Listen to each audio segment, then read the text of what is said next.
பாட்டிமாரெலாம் பார்த்திங்கன்னா டெய்லி ஒவ்வொரு காய்கறியாக நம்மளுக்கு உடம்புக்கு நல்லது அப்படின்னு சொல்லிட்டு பார்த்து பார்த்து சமைச்சு வைப்பாங்க.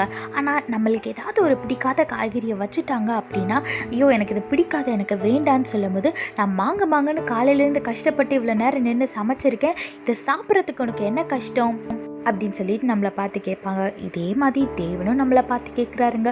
வேதத்தில் பாருங்க, மீகா 6:8 போட்டிருக்கு, மனுஷனே நன்மை இன்னதென்று அவர் உனக்கு அறிவித்திருக்கிறார், நியாயம் செய்து இரக்கத்தை சிநேகித்து உன் தேவனுக்கு முன்பாக மனத்தாழ்மையாய் நடப்பதே அல்லாமல் வேற எண்ணத்தை கர்த்தர் உன்னிடத்தில் கேட்கிறார்னு வேதத்தில் போட்டிருக்கு.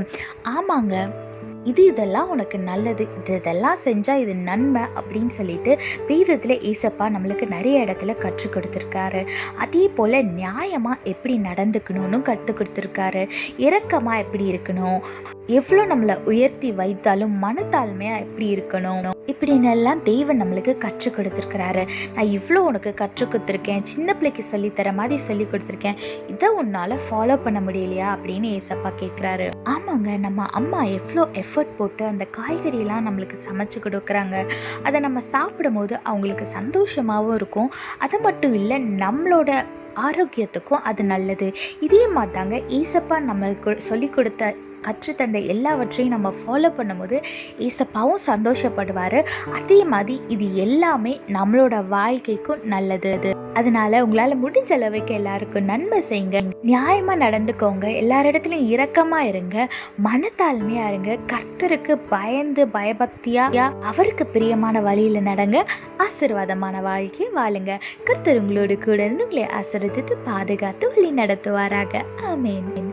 Our mom used to cook a lot of healthy foods, and when we denied to eat it, she will say that she took a lot of time to prepare that food, and she will ask us, is it very hard for you to just eat it?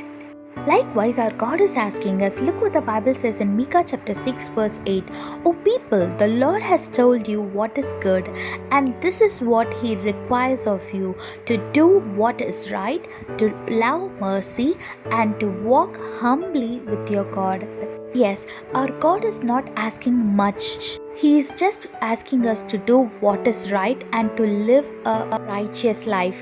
Our God has taught us whatever is good and whatever is bad, and He is asking us to be humble before God and to have mercy.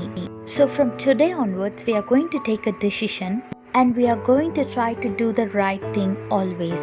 Show love to everyone, be humble, and show mercy upon people, and do the right thing so you can live a blessed life, and you can also be a blessing to others. So follow Jesus and live a blessed life. God bless you all. Have a blessed day. Amen.